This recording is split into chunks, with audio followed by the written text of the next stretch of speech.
Welcome to Milking the Franchise, the Cash Cow Chronicles, where me and Chris watch movies. Meowvies? Meowvies. There it is. Welcome to the show, Chris. How you doing? Well, I'm riding pretty high off that Meowvies joke I just made. Should we just cut the episode here? That's what I was thinking. Great.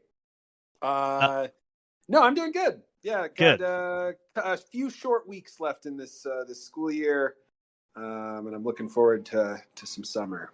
How are you doing? Oh, I'm great. I'm filled. I'm just brimming with mustache energy right now. Ooh. That's right. I've got a mustache today. You sound sexier somehow, and I couldn't put my finger on it. Now I know why. That's what it is. If you hear that brushing up against the mic, that's my mustache. I'll just tell you, you're bristling too much. If I hear that, it's going to make the listeners too turned on. It's jarring to see it when I look in the mirror. I'm like, oh yeah, I'm doing that right now. I forgot.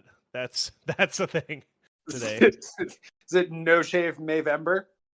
It just started as a joke from a few coworkers, and then my girlfriend was kind of like, "You should do it. I want to see that." And then it's been like 3 or 4 days. And it's probably going to be gone by next week. Okay. Because I can't stand it. You don't like it. You're the one that doesn't like it. I mean, I think it looks fine, but then sometimes I just have to take a look at myself and be like, am I a mustache kind of guy? And I just don't know if I am. That's fair. But yeah, things are good.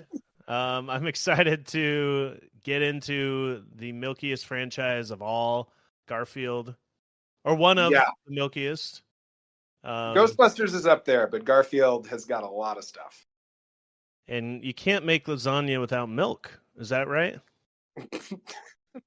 Well, my family does come from a lasagna fortune, so I can confirm that milk is a key ingredient. Yeah. Yes, Chris Boyardee. Crispy. Right here. Nailed it. Yeah, so this is the show where we watch every movie in a franchise, and we talk about surrounding IP and all the milk that goes along with it, as we call it. So, we'll be watching some spin-off shows or like Garfield shows and reading the comics and playing the video games and stuff as much as we can fit into our everyday lives. There is just too much Garfield. This is not a completist run-through of the Garfield franchise, because that would be insanity. No. Yeah. It's a sample of what's out there. Just a taste. It's just a delicious pasta dish full of milk. I don't know what I'm saying. Like a layer of lasagna on your tongue. Yeah, that's what we hope to provide here today. Yes. And yeah, Chris, what do we do at the top of the show here? Yeah, man. We part of this podcast that we really like. Every week we put out an episode, and then we also put out a survey to kind of go along with the movie that we just watched. So last week we wrapped up the Roadhouse movie franchise, and we asked you guys some questions about Roadhouse, the Jake Gyllenhaal version from this year. And also, since it was the last movie in the franchise, we have a couple questions just kind of about Roadhouse in general. And this part of the show is really fun for us. So if you're listening now, please take a peek down at the show notes for Garfield and help us make some jokes. And we'll read your stuff on the show next week. Absolutely. Yeah, so it's going to, a little bit of Roadhouse wrap up here at the beginning, but today we're going to watch the Garfield. It's called not the Garfield movie. That just came out in theaters. It's coming out soon. Mm-hmm. It's called Garfield the movie. Don't forget the colon in there. There's a colon. Garfield : the movie. Full colon, not a semi. It's not a semicolon. No, I've never Yeah. seen one in a movie title. A semicolon. I don't Have know you? that I have either. Yeah. But I don't anyway, know if it prep would your make colons sense. for some Garfield because that's coming up after we talk about this. Yeah, the bill. We're just watching the theatrical Garfields. I know there's a lot to look at here, but we're watching the theatrical movies. And let's finish up Roadhouse to start. Mm-hmm. If you don't care about Roadhouse, skip ahead about 5 minutes. Yeah, let's do that. Roadhouse 2024, the Jake Gyllenhaal reboot. We asked you worst move by a henchman, and 100% of the vote went to letting the guy who roughed you up take you to the hospital. Yeah, it's embarrassing. There's a lot of Yeah. bad. There's a lot of bad henchmanship in that movie. Not the best henchman. Henchmanship. Mm-hmm. That's a mouthful. Then can you explain the Roadhouse joke about naming the bar? We got it's not just a Roadhouse bar. The bar is called the Roadhouse. Get it? And then just a nope. Still befuddles me. So we're still we're maybe in the sequel they'll explain it. You know? Yeah. Or maybe they'll just explain it again and I'll still be confused. That is equally likely. You're gonna tell the same joke over and over again. Yeah.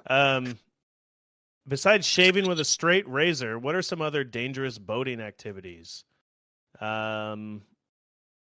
got milking a cow, haircut, Nice. clipping nails, and Tai Chi. Don't want to get a hangnail from that. Jenga. That's a good one. That's really good. Nice. And then Jenga while shaving, and Jenga while shaving while getting surgery. Oh my God. It ramps up quick there. The stakes are so high. What should they title the new Roadhouse sequel? That's the next question. We got Roadhouse Fort Knox, The Roadhouse. Just another self-titled one. Yep. Roadhouse 2, The Squeakquel, and then The Boat. That's a little joke from the movie that we watched last week from the Roadhouse movie. I like that, Tanner. Thank you. Roadhouses. Roads houses. Excuse me. I pluralized them both. Yeah. 2 Road 2 House. And then Roadhouse 2. Fill it up again. Yeah. Badass. We asked you to rate the movie. It got about a 3.5 out of 5. Say that's pretty accurate. Pretty fun. Yeah. Favorite Roadhouse movie, real quickly. The full overall franchise questions we got. The winner was, of course, the original Roadhouse is the best one. Favorite Dalton was Patrick Swayze. Favorite franchise villain was Knox. That was the winner there from the new one. Interesting. Okay. The other ones Connor, are not a surprise to me, but yeah, I voted for Conor McGregor, so I guess I shouldn't be surprised. But yeah, he was great. I mean, he was out of the other choices, he stood out more than some of the general first movie henchmen and the rich guy because he didn't do a whole lot. Yeah. Yeah, and then where should they take the franchise from here? We got a split between leave it alone and make a sequel. All right, the two choices. There was a choice to make an AI CGI Swayze. Yeah, nobody sequel. wants that though. It just prompt it, one prompt, and then that's it. No, I honestly just think just leave it alone. Erase this new one from existence because I still just want the original, and that's all I want. It's fair. I just want a franchise to be left alone. Damn it. You just want to watch Swayze on repeat, making out with that woman and doing Tai Chi by the river. That's all you want. You're a simple man. That's all I want. Yeah, I get it. I'm a simple kind of man.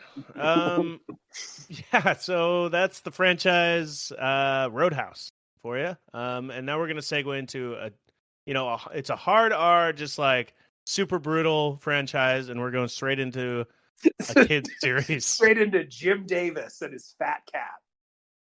Jim Davis and his fat cat. Speaking of fat cats, this was a huge hit, Chris. Made a lot of money. The How do Garfield you like movie? that? How do you like that segue? The Garfield movie? Oh yeah, Or Garfield colon the movie? Garfield Cole in the movie. Yeah. Tell me how much money it made, or tell me more about that. Let's pivot here. Well, Let's it get made like Garfin. Let's get Garfin. over over $200 million at the box office. Can you What? believe it? This movie? Yeah. $200 million. Yeah. Hey, Oh my god. it's a kids movie. Yeah, Adults like it too, maybe. Um, probably grandparents. It's multi-generational at this point. it's got Bill Murray. Yep. Um, it's barely got Bill Murray. Well, I mean, it has him, but he was never. I don't think anyone met him ever on set. Did he just do it all remote? Yeah, we'll talk about it here. Okay. So yeah, this I mean, movie is. it's also got Breckin Meyer. There's a lot of Breck heads out there. Oh my god! I'm sure that brought bodies to the there's one brought right bodies here to the theater. to the floor. What has Breckenmeyer done since this movie? I wonder. I remember him from Road Trip and Rat Race. That's what I Yep. remember Breckin Meyer from. Yep. What else is he in? Clueless, I guess. I don't remember him in that, but he's Okay. in it. The Craft. Uh, a bunch of stuff, but I don't know. A Go? That's a movie. Okay. Yep. Directed by Doug Liman from the Roadhouse remake. There we go. A lot of random stuff, but I feel like since Garfield, I think this movie tanked his career. That's what I would guess. Oh no, he's in Franklin and Bash. Is he Franklin or Bash? Great question. It looks like he's Franklin. He looks like a Franklin to me. Yeah, he's more of a Franklin for sure. He's not a Bash. All right, all you anyway, Breckheads. Well, let's get back into Garfield. Came out in 2004, and it's directed by Peter Hewitt, director of Thunderpants, Zoom, Home Alone, The Holiday Heist. Oh my. Garfield the movie, but also Bill and Ted's Bogus Journey. So okay. That was his first big movie, and then I think kind of all downhill from there. I'm also seeing a Tom and Jerry the movie on there. I think that was also big budget. No, not that. Wasn't it? Big budget. No, not in 2000. No, it doesn't even have a picture of the movie. Never mind. I did watch. I did watch that Tom and Huck movie with frickin' the kid from Home Improvement. What was his name? Jonathan Taylor Thomas. Yeah. I remember that movie.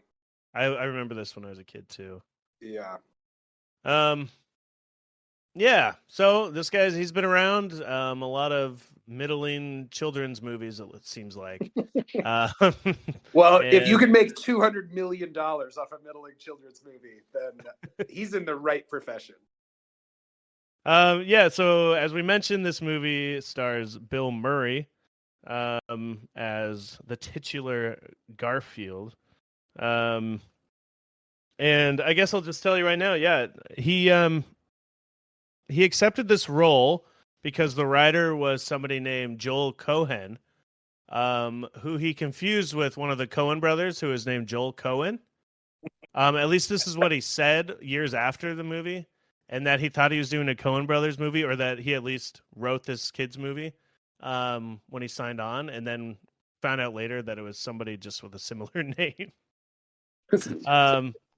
And even if that's not true, that's a great story.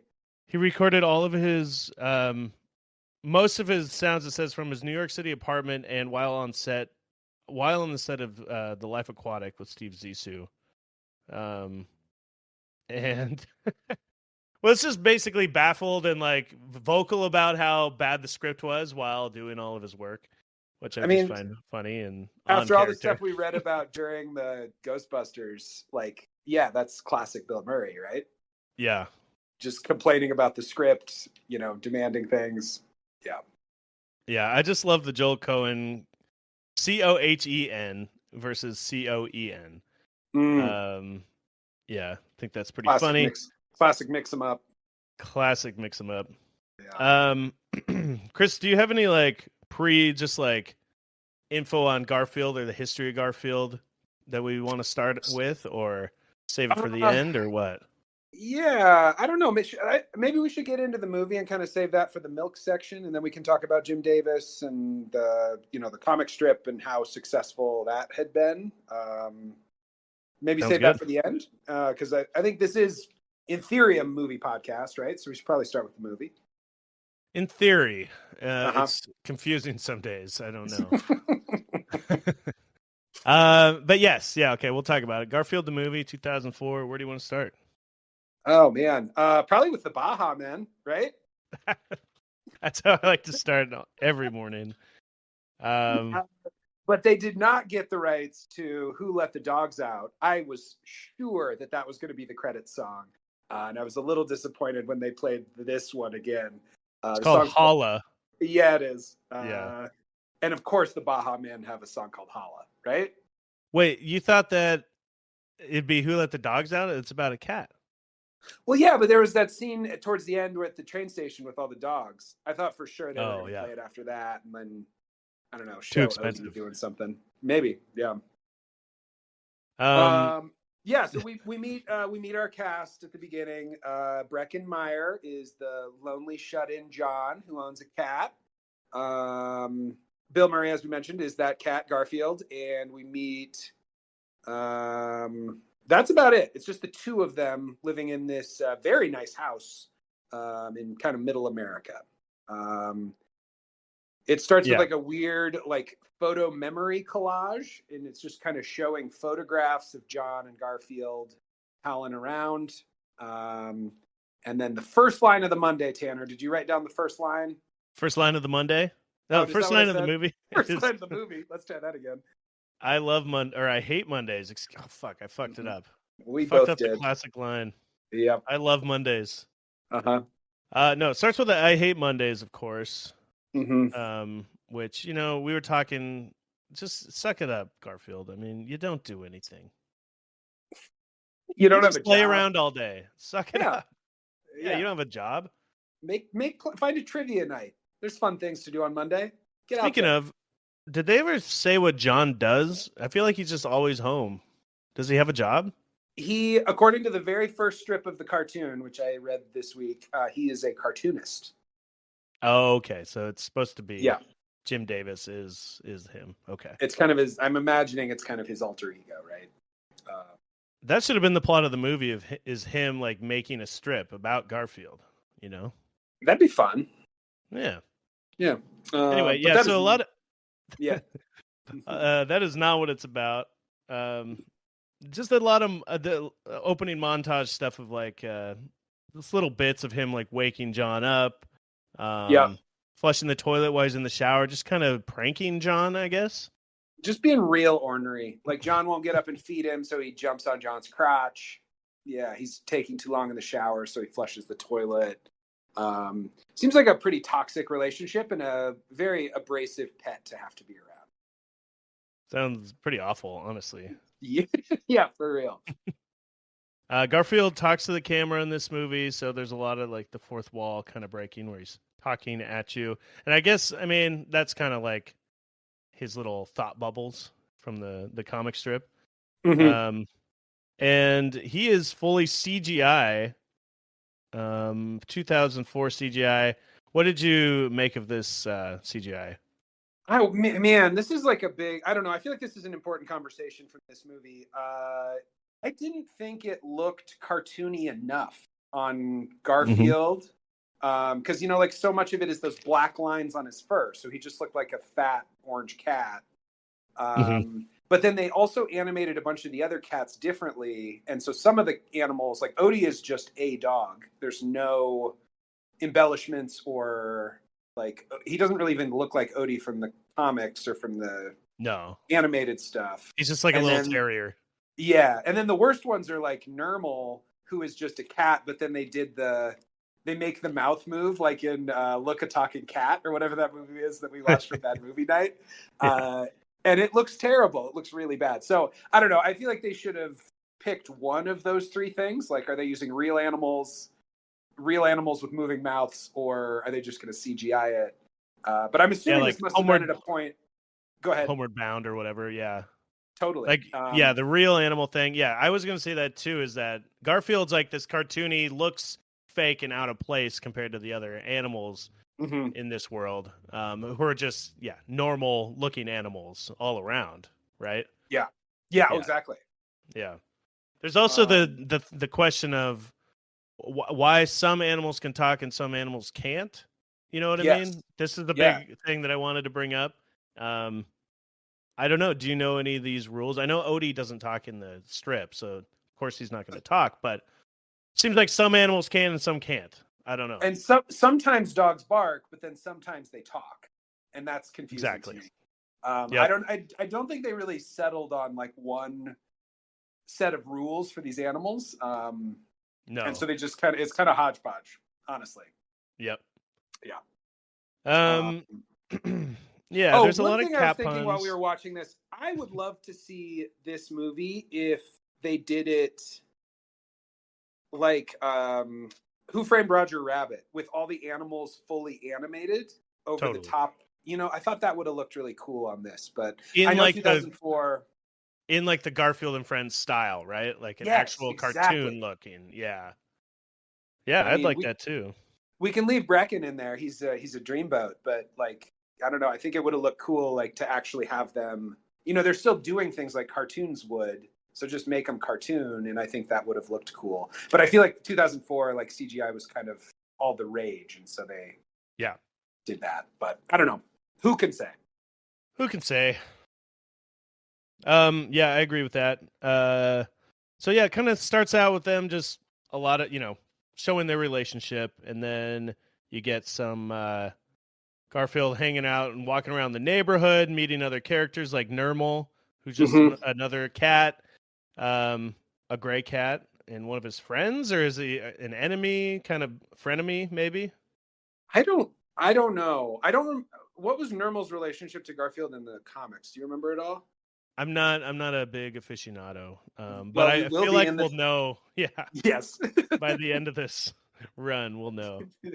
Give us a couple weeks and we'll be able to fill you in on Nermal. But in this movie, he seems to be like from New Jersey. They give him a really weird accent, and he's also kind of stupid. And so Garfield tricks him into like sitting in this flower pot, and he has this elaborate contraption to steal the neighbor's milk. Yeah, it's like a Rube Goldberg machine situation of, knocking something over, then, getting the bucket goes up on a rope, and then the milk spills, and he gets to drink a little bit of milk. And then, one of the classic jokes from this movie, after he drinks the milk, he burps and says, "Got milk?" So just using a corporate catchphrase counts as a joke now? I mean, that's loving it. There's several burping jokes in this. No fart jokes though. So, take that as you will. I'll take my wins where I can get them, and that's a win. So here we are. Let's there's see. also a pie across the street, and he freaks out about that for a hot second. But too bad it's guarded by guard dog, played by Brad Garrett. There's some fun voice talent in this movie. Richard Kind and Brad Garrett and some other folks. But Brad Garrett is Nick Cannon. Oh, that's right, Nick Cannon. He's able to kind of trick the guard dog by leading it around a bunch of things, and its chain gets tied up, and he's able to steal the pie. I don't know. So it's just kind of setting the scene, introducing us to some of the animals and kind of Garfield's little neighborhood. Yeah.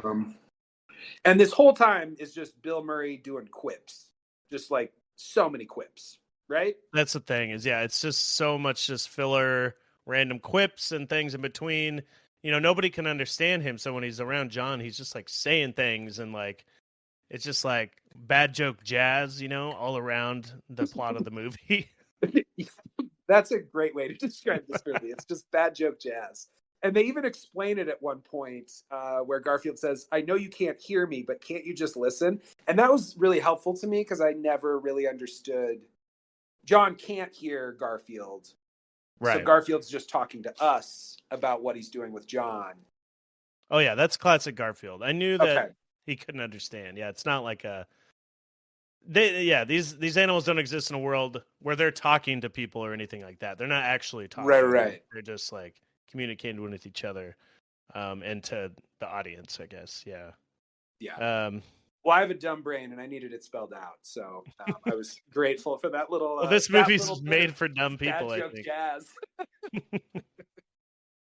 So yeah, Nick Cannon plays a little mouse. He just I don't know. There's a lot of characters introduced, and he's stealing pies and being Garfield and lazy and eating. That's pretty much all you need to know there. And oh yeah, he pretends to eat the mouse because it's in John's house, and John's like, "You're a useless cat," so he pretends to eat the mouse for John's sake.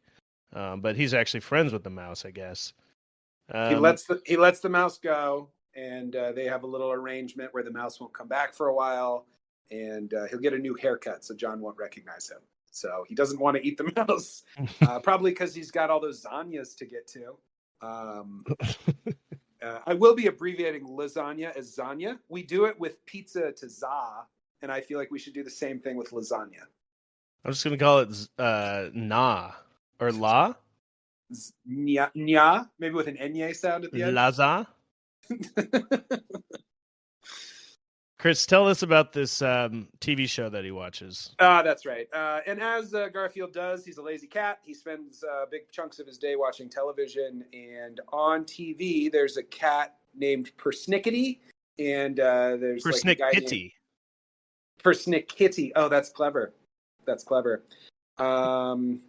And Garfield says about that cat's puss is everywhere.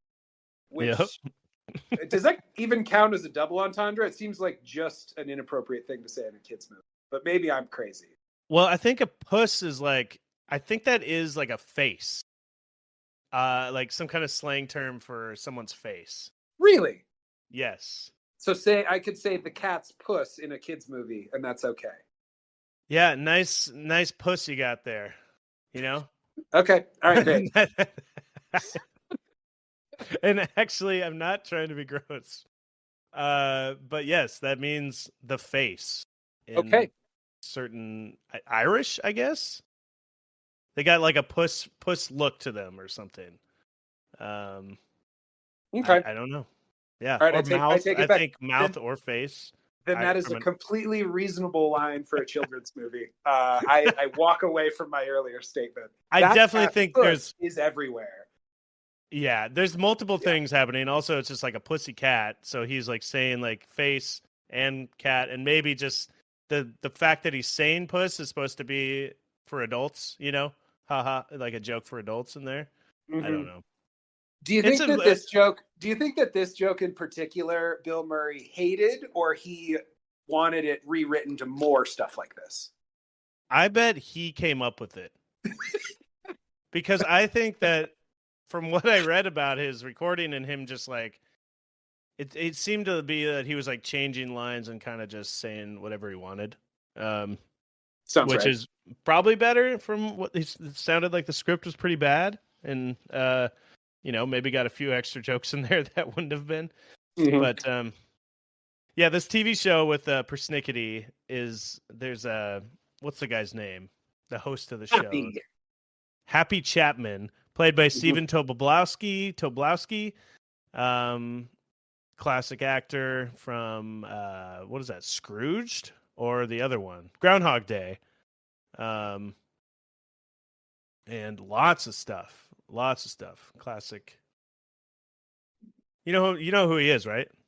I honestly didn't really recognize him. He's pretty good in this movie, and he plays like kind of Ned Ryerson from Groundhog Day. He's in Groundhog Day. He's the yeah. Okay.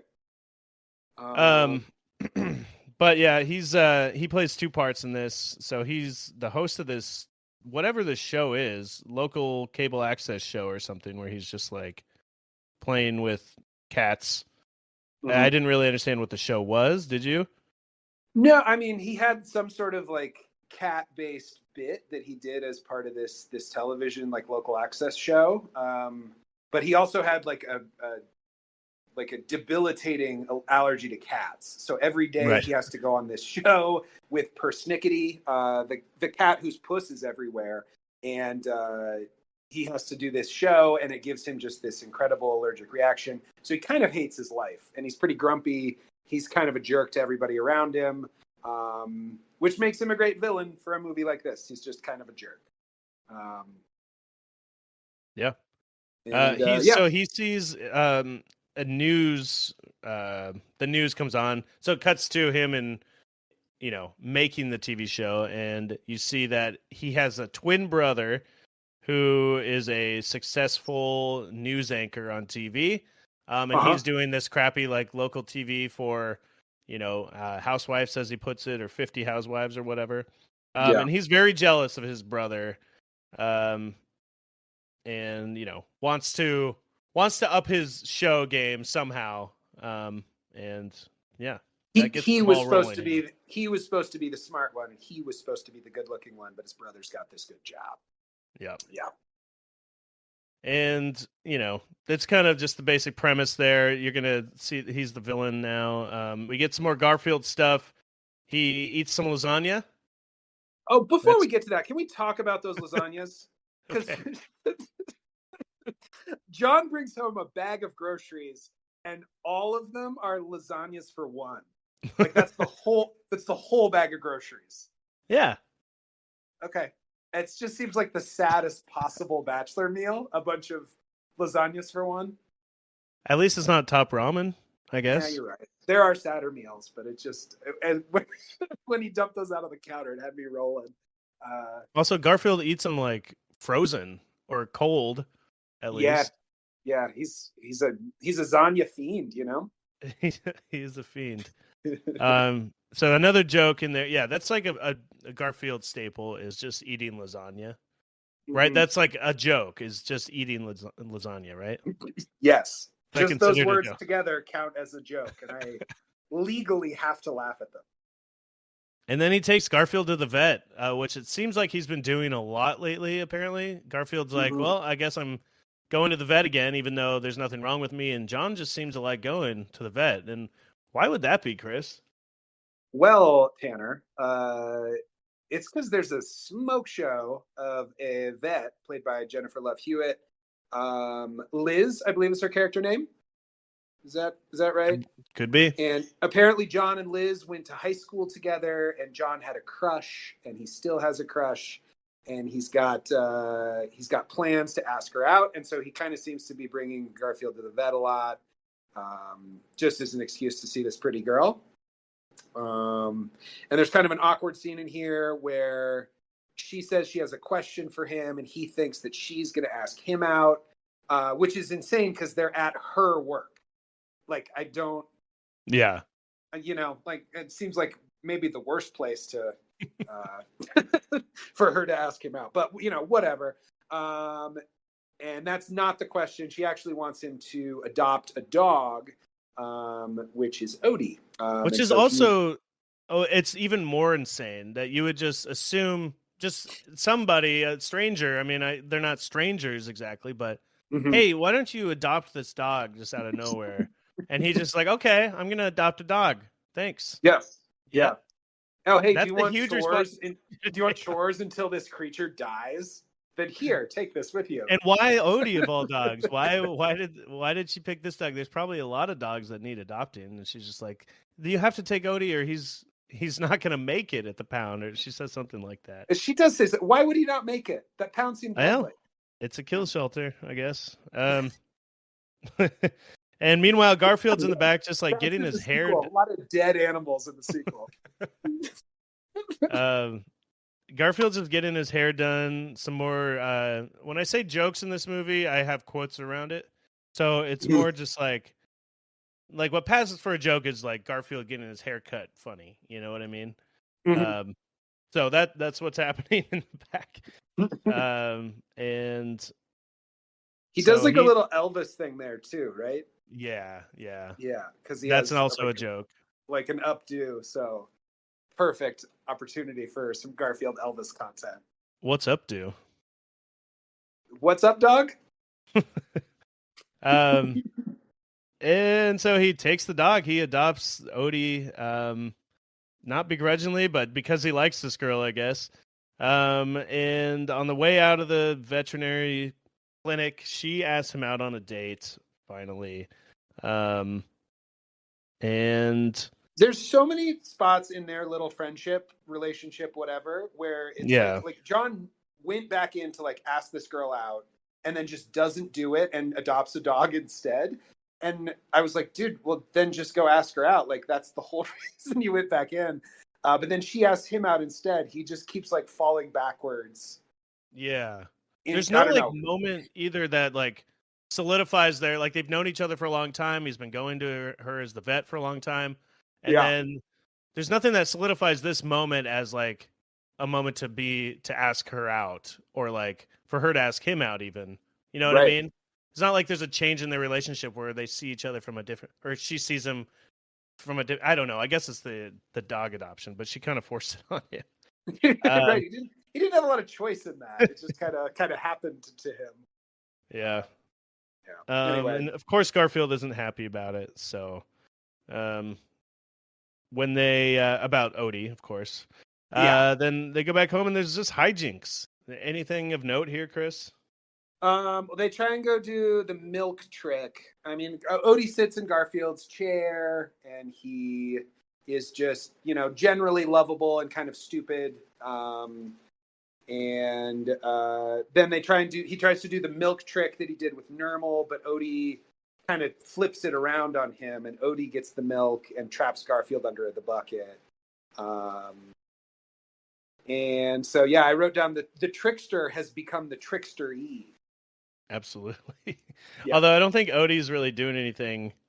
He just like he's not like smarter than Garfield. He's not outsmarting him really. It's more just like it isn't working, you know? Yeah, it's like Mr. Magoo comedy.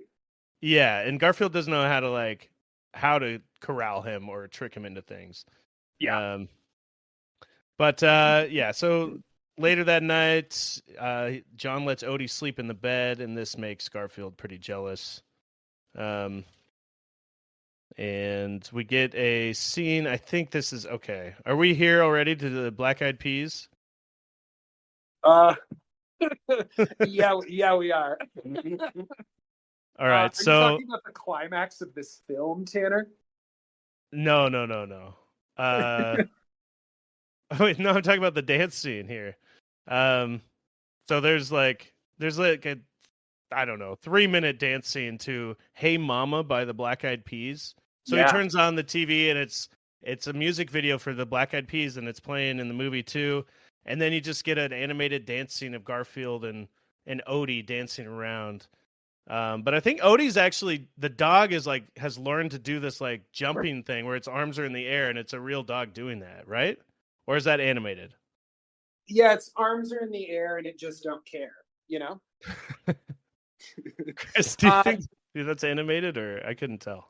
I don't know. I couldn't actually tell with Odie. I think I just kind of assumed that they had a dog that could walk on its hind legs and they maybe filmed it against a green screen and plopped it in. But yeah, I think that's what it is. Odie's dancing, Garfield's dancing. It seemed to be like the most out of character thing that Garfield would ever do. What is just dance? You mean dancing to the Black Eyed Peas? Is that a thing that that the lazy cat that loves lasagna would be into? This is the product of the movie, like making a live action movie for kids and this thing where they're just like, oh, we'll have him dance around to some popular song and there'll be a long dance scene and that's supposed to be funny and engaging. You're right. It's a joke again, right, Tanner? It's one of those jokes. It's a joke. Yeah. Yeah. Written in the script. Garfield shakes his butt to Black Eyed Peas. No, God, yeah, it's embarrassing a little bit, but it is what it is. I think it's the scene in the movie that aged the most poorly. Oh, definitely. All that dance, it's so annoying when they do these in movies. Yeah, it's a real like Trolls kind of move to just slap a dance scene in the middle of this, like very pandering, very uncreative, and yep. Yeah. There was something to the I like the way that Odie hops around. There was like I just there's something like I really enjoy seeing that dog hop around like that. And I don't know. The Garfield stuff, no, it looks really stupid. But Odie hopping around on its hind legs, like that's a cool trick for a dog to do. Which is a cool trick. I enjoyed watching it do that. And then oh god, this movie just I don't even know how to describe its plot. But John goes on a date. Where do they go, Chris? Let's see. I had one other little thing written in here that I wanted to talk about. Because like, Please. man, that scene of them dancing, I wrote, is this good movie? No, but is it accurate to Garfield? Like, no. I mean, Dancing to the Black Eyed Peas, no, but like a lot of the swipes that they did and a lot of these things are kind of like the comic strip in a way. Because I think the comic strip dancing? Also, not the dancing as much, but like just all the jokes that aren't really jokes. Like they do that in the comic strip all the time. And so I don't know, like I whenever I would get like roll my eyes at this movie, I would try to pause myself and be like, by the way, pause pun. I'll pause for laughter. Perfect. But you know, like I would just like try and think like, but is it like the cartoon? Because the cartoon is also kind of eye rolly and cringy sometimes.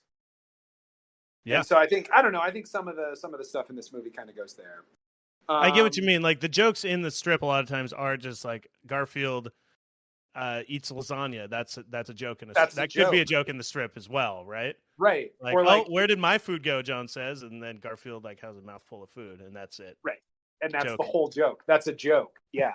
But you know, to be fair, those came out every day, and you know, it's like you have to come up with a new comic every single day, which I always find interesting. Those comic strips, they literally make one like, at least at the time, they'd make one every single day for the newspaper. Anyway, yeah. So you think it's true to the character that these things that he's dancing around? Maybe I shouldn't have brought it up in the dancing scene here. Okay, got it. But like the jokes you mean are true to character, and like chasing the truck and like all of that stuff. You know, like yeah. Anyway, the Garfield hijinks are true to Garfield's character.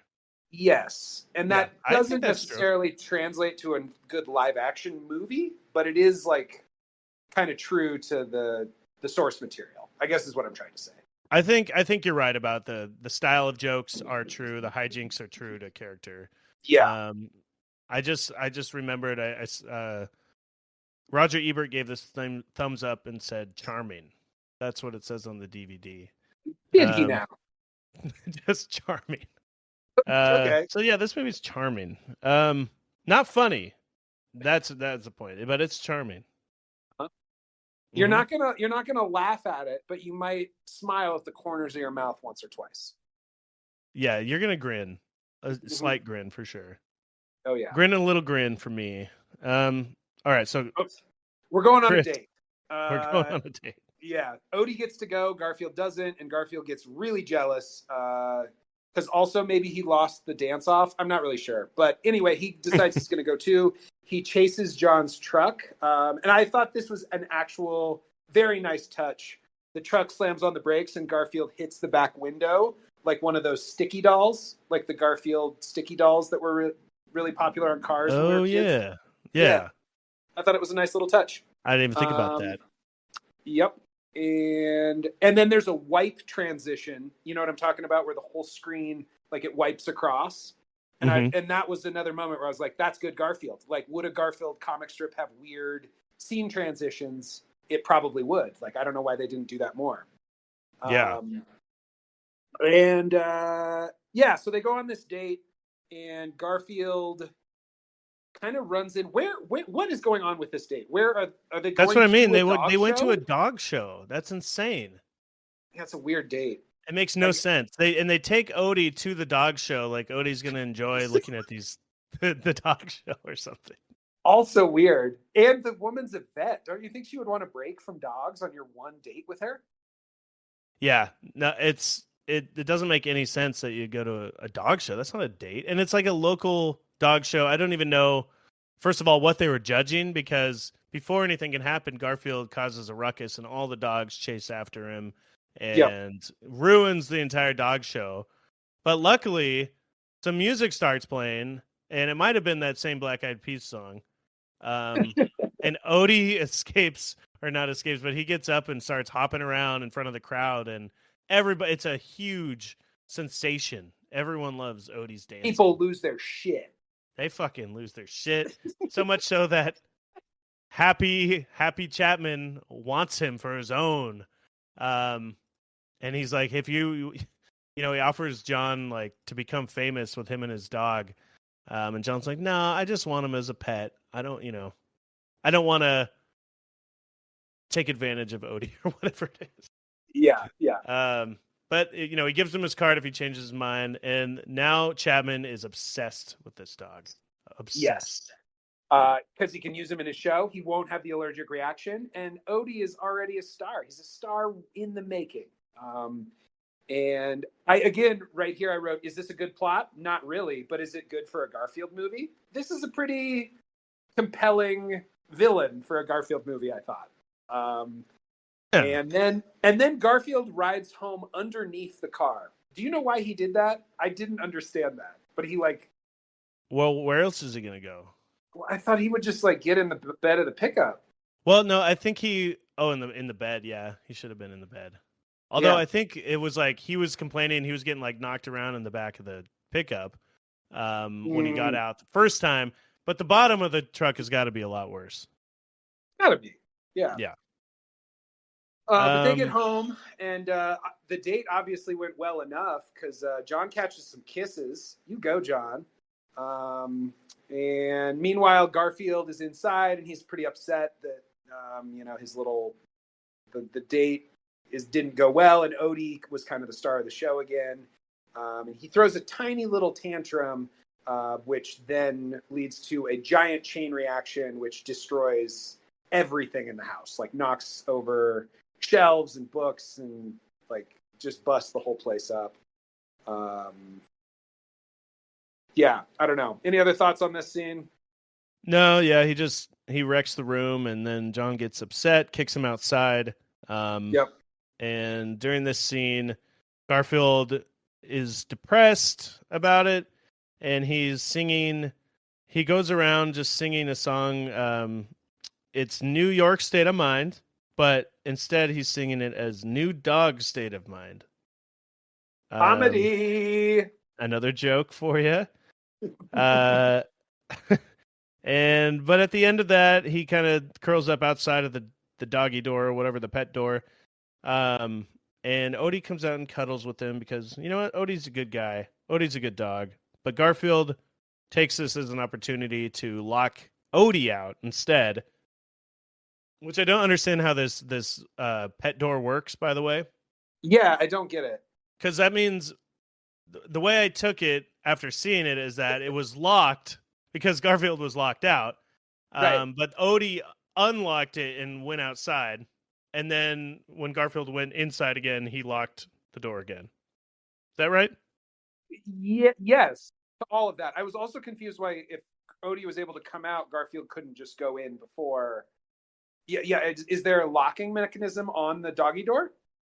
I mean, that is definitely a thing where you can lock it. Usually the owner obviously locks it, not the cat on its way in. Right.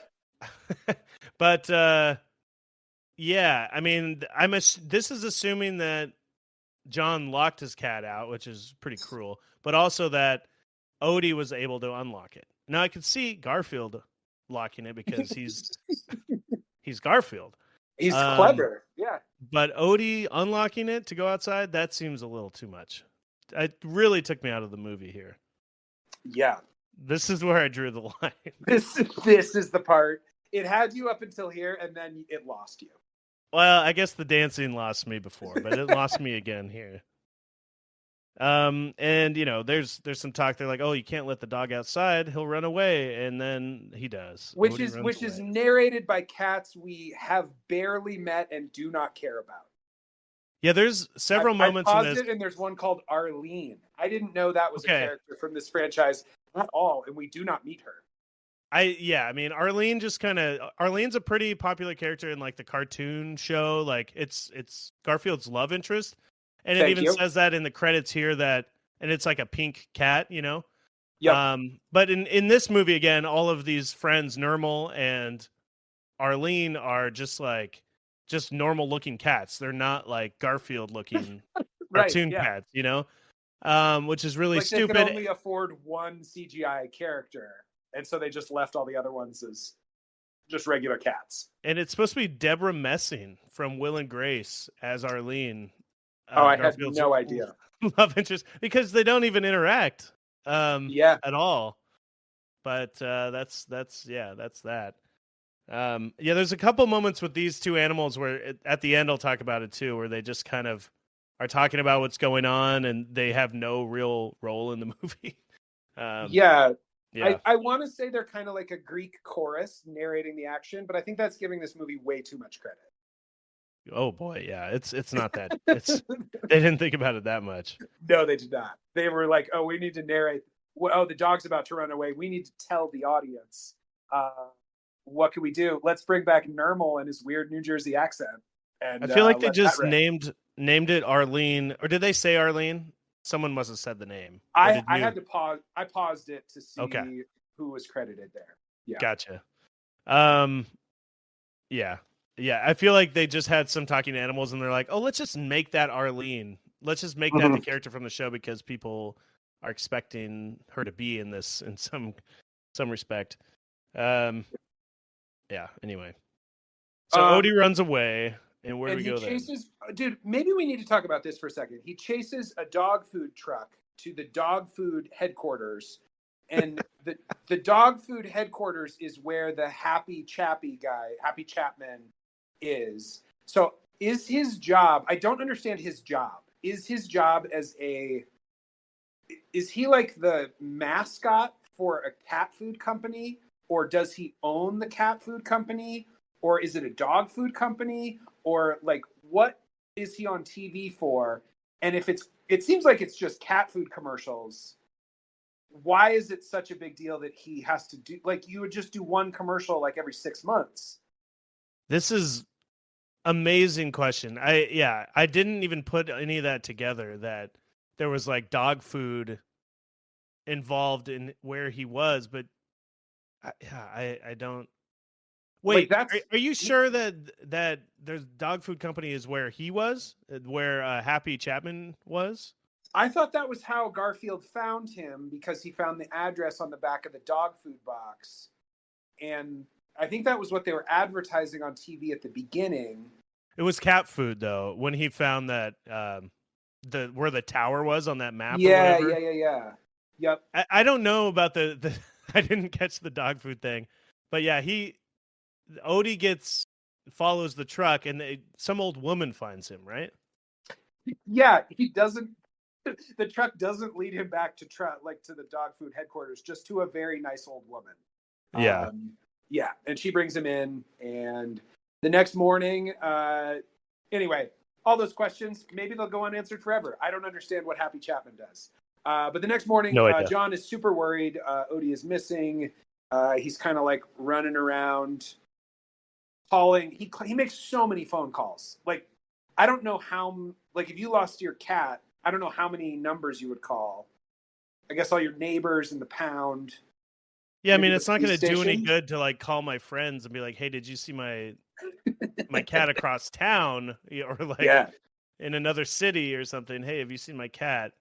Yeah, the phone calls aren't going to help. Really, you're right. No. But he's going Um, ham on them. yeah, And we get a shot of that of Happy Chapman again.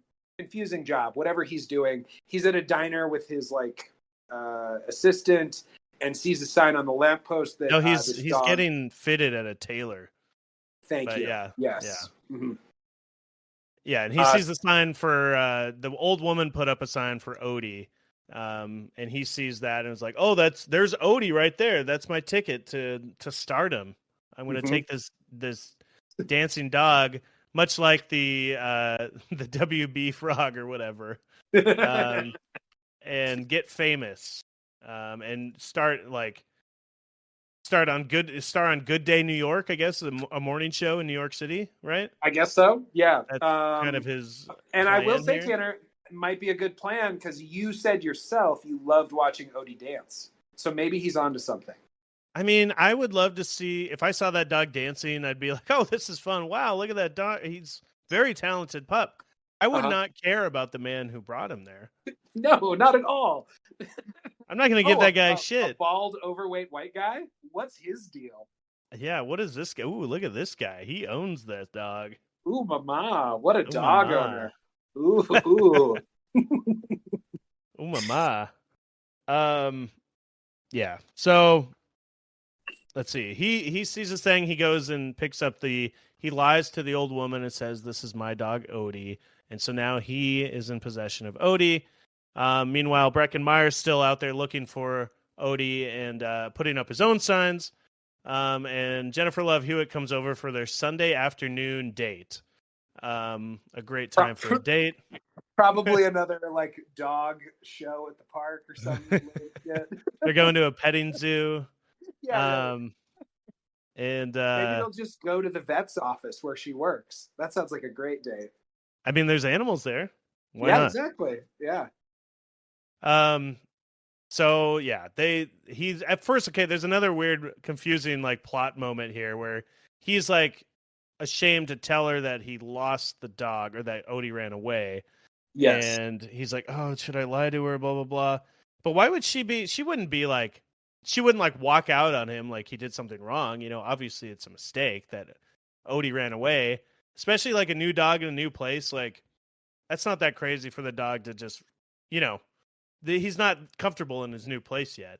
Anyway, so Yeah. I just felt like it was unnecessary that they even had this whole moment of like, um, you know, oh god, Yeah. I Oh, can't tell her. Should I I, lie to her? And then he tells her the truth, and she's like, "Why didn't you just tell me? You should have just told me." yes. But it's like all this happened in like 30 seconds. So he's like, he did tell her immediately.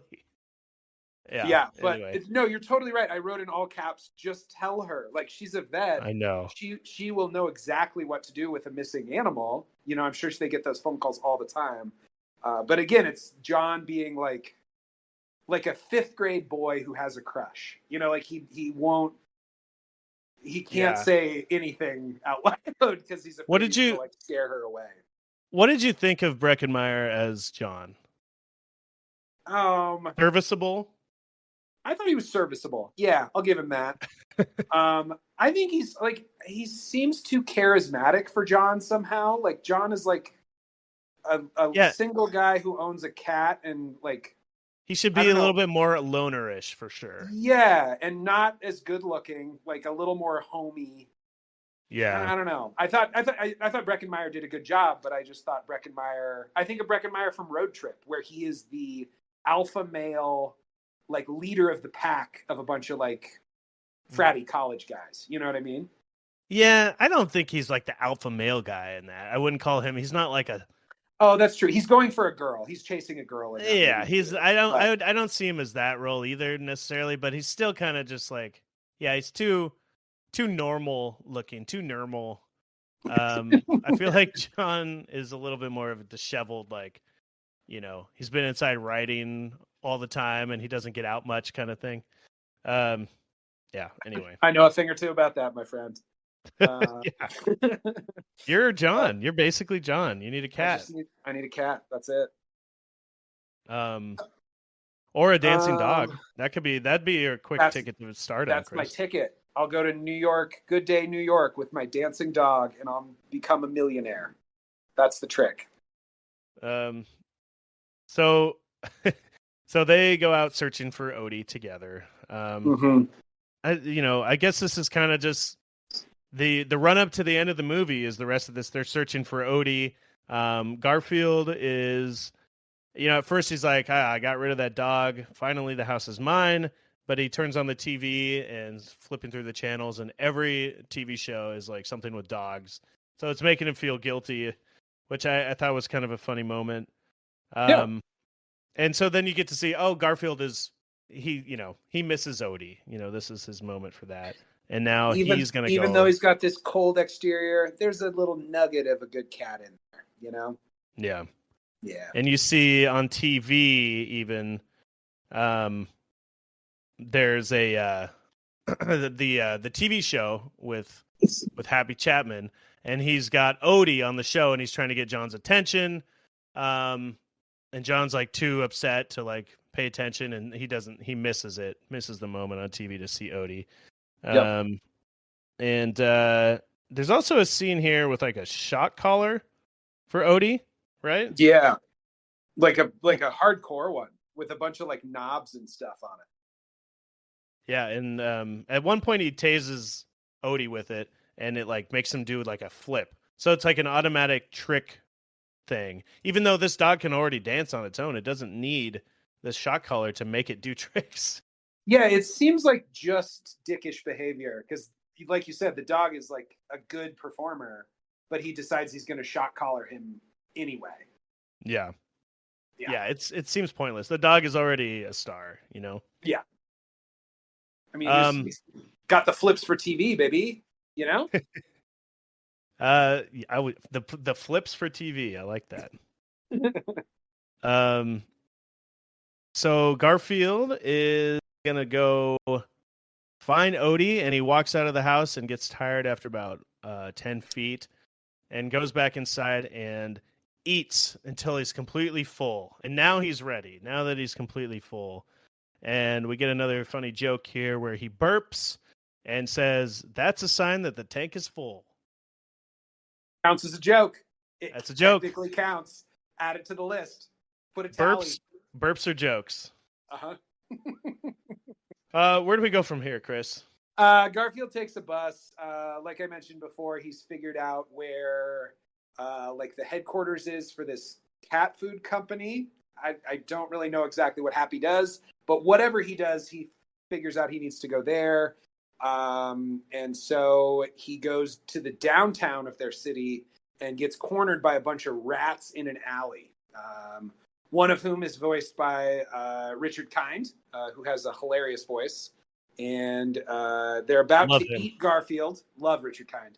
About to eat Garfield because he's fat and they're hungry. And at the last minute, the rat from before, voiced by Nick Cannon, kind of swoops in and gets him off the leash or off the hook. They're both animal idioms, and neither one really works. So he gets him freed. We'll just go with that. And when he leaves at the end of that little bit, the mouse says, "Keep it squeal."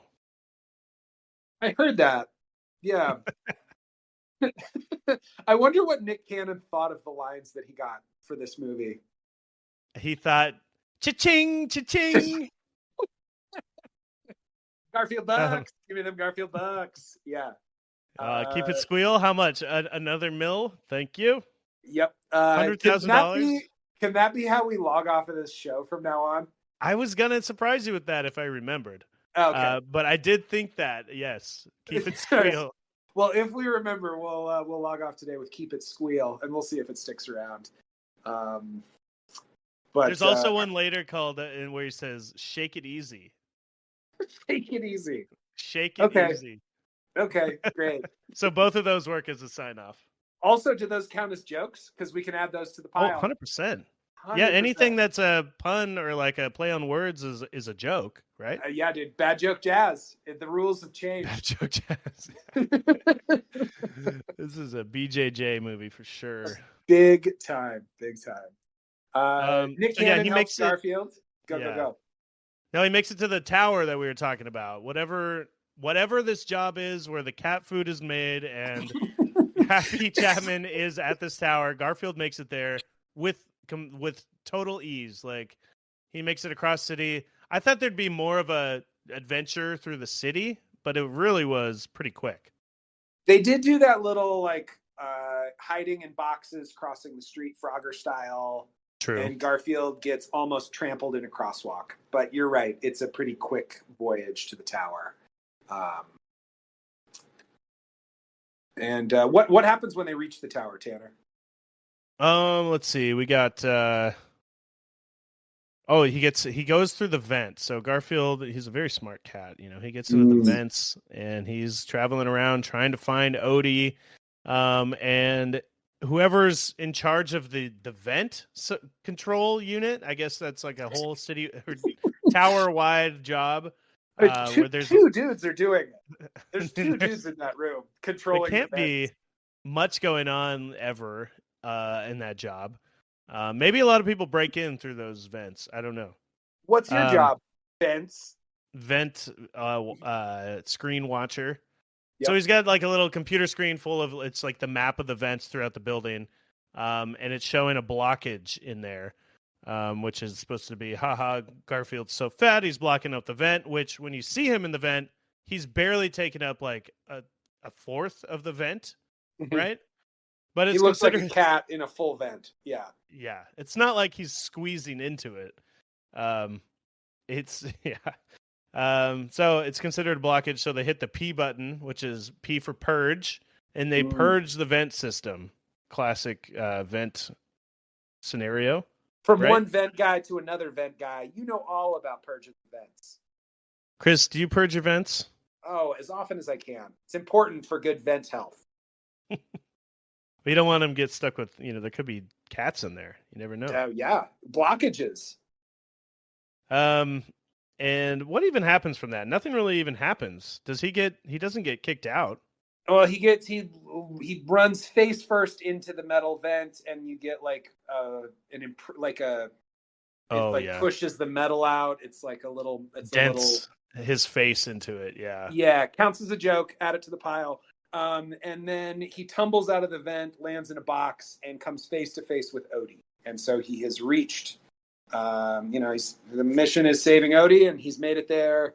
And he sees that Odie has this shock collar on, so now he's in the know about the shock collar. And he also overhears that they're going to be taking Odie on a train in 2 hours' time. And after that, Happy shows up and collects Odie, and they leave. And Garfield tries to catch up with a lunch tray surf scene. Is that how you would describe that scene? Yeah, I mean, or a joke. I guess I would describe it as a joke, but yeah, he surfs down an entire stairwell, like an entire tower's worth of stairs, on a lunch tray. Yes, cafeteria tray. On the handrails against the wall. It's very Tony Hawk Pro Skater, I guess.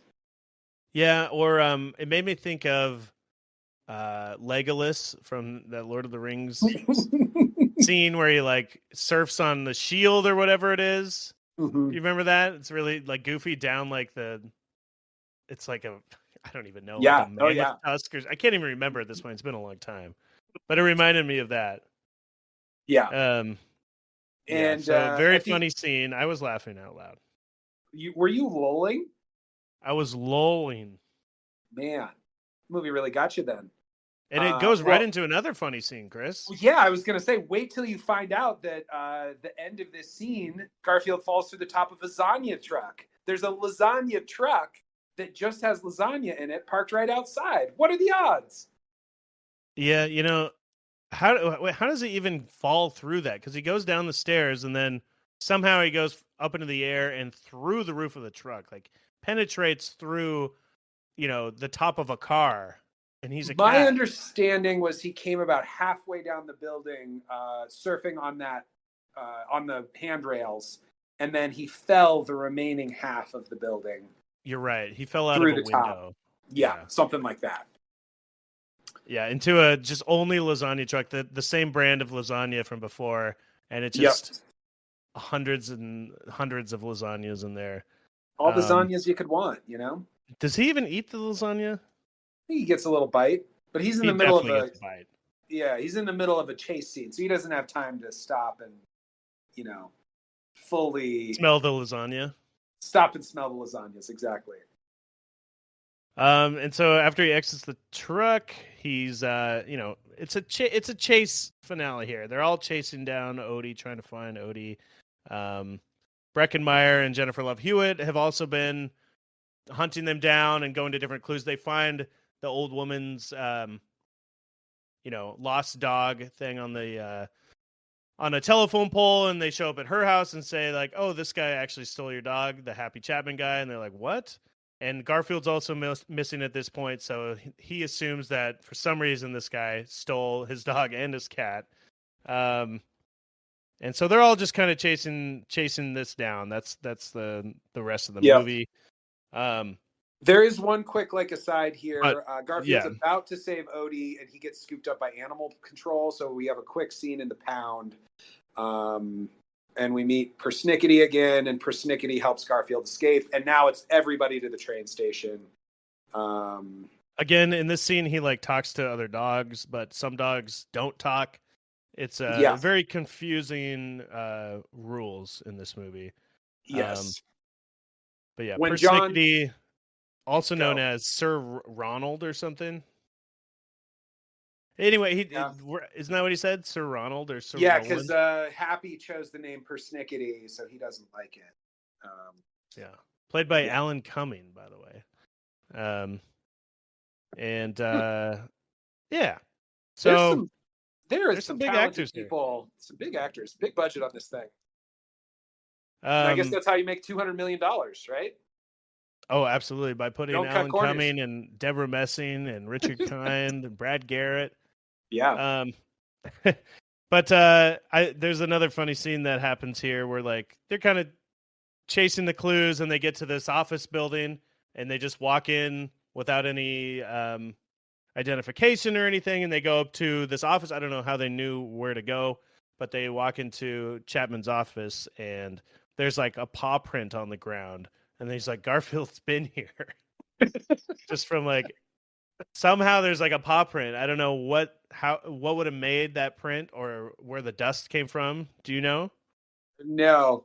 It reminded me of that Walker Texas Ranger scene where he goes, "A plane crashed here." You know what I mean? It's that level of just nonsense. But that helps them figure out that the Garfield and Odie are with this guy, and so they need to go to the train station. One of the guys at Harry Chapman's office kind of tells them that that's where they're going. So they head to the train station.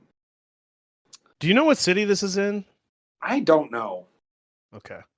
I don't know where Garfield takes place. I know Jim Davis is from Indiana, but I don't think there's any train stations like this in Indiana. What about John Adams? Where's he from? Philadelphia? Probably Virginia or Pennsylvania. Yeah. If I had to guess. So we're now at the train station here. Everyone's kind of lining up at the same time, and I love that John runs in and he yells at the woman, "You have to stop that train. Yeah. My dog and cat are on that train." Would any person stop a train after that? He probably sounds psychotic, but they're both so good looking that you might be like, oh, maybe they're not psychotic. They're very hot people here. They're too pretty to be psychos. Yeah. He's got Jennifer Love Hewitt with him. It could also be bad press that they're like, hey, you let this train go, even though this guy lost his dog and his cat on this train, and you let it drive away. So he runs in trying to stop the train, and then you see Happy Chapman on the train, and it's revealed that he hates lasagna because they ask him if he wants lasagna or whatever, fish, steak, or lasagna. Yeah. And he hates lasagna. So this is how you know he's the Garfield villain. He has been the whole time, but it's got to be, he has to hate lasagna as well. Oh, it's the perfect villain. This is where he comes out as full villain. The shot collar was one thing, but hating lasagna in a Garfield movie? Whew. I know. Yeah, ultimate villain. What happens here, Chris? Kind of wrap this up. Yeah, Garfield finds the train control room because is that how train stations work? I don't really know, but there's one room where he's able to reverse the directions of all the trains. They almost all crash, and then luckily there's one button that you hit that makes every train stop. Thank goodness. I was wondering where the conductor was or the engineer who's supposed to be in there. They show? They show him stepping out to go to the bathroom or something. Okay. That's how Garfield's able to get in there. Terrible at his And job. yeah, really bad. And So especially if there's he has that much control. He's in charge of like 100 trains. so they have Like, two guys on vent duty in that tower, and only one guy on train control through this entire station, yeah, where yeah, anything could that's be accurate. just you hit I some mean, buttons Tanner, and have you everything goes ever wrong. heard of a blockage on a train track? Can't happen. So like you need those vents. You need those guys working the vents. You got to, yeah. Yeah, you got to. Um, Yeah, Garfield brings the train back that has Odie on it. He finds Odie in the luggage, and Odie's grateful. They're friends now. And but as they're escaping, Happy sees them running away and chases after them. He's also wearing an ascot, which might be the most evil thing that you can wear around your neck. I mean, he hates lasagna and wears an ascot. That's Like, yeah. clearly, this guy needs to get punched in the face. Lucky for us, John's I had about to to go wear through. I had to wear an ascot as my wedding attire last summer. Did you? I did. How'd you look? I mean, I look pretty good. It was, I would never wear an ascot. I still have it, but Well, I love you, I want you to. Mhm. Kyle. But yeah, I wouldn't normally wear an ascot. Let's just say that. I want you to put that ascot on and take at least one picture while you got this mustache. Oh, that's a good idea. Yeah. Yeah. So he's got the ascot on. What were you saying before I interrupted you? That's about it. He's an asshat with an ascot. That's for sure true. Let's see. Happy kind of is able to get the shot collar on Odie, and Garfield finally stands up for Odie. And then all of a sudden, there's just a ton of other animals there in the like back room of the train station. There are rats and dogs and cats and like an army that Garfield kind of summons to help out. Yeah, these are the ones that he let out of the pound a little bit before that. Thank you. I did not connect that. He calls one Boomer, and I didn't know if that was supposed to be an old person joke, like the first use of the term Boomer, or if that was just his name. But he calls him Boomer, and they show up. But this doesn't make any sense. It makes less sense that these are the dogs that he let escape, because that was like so long ago in a different part of town. He's already been he went to the tower and to the train station since he was at the pound. But they're there. Yeah. And yeah, like you said, they help take out the Chapman, the bad guy here, and somehow he gets the collar on himself. How does that happen?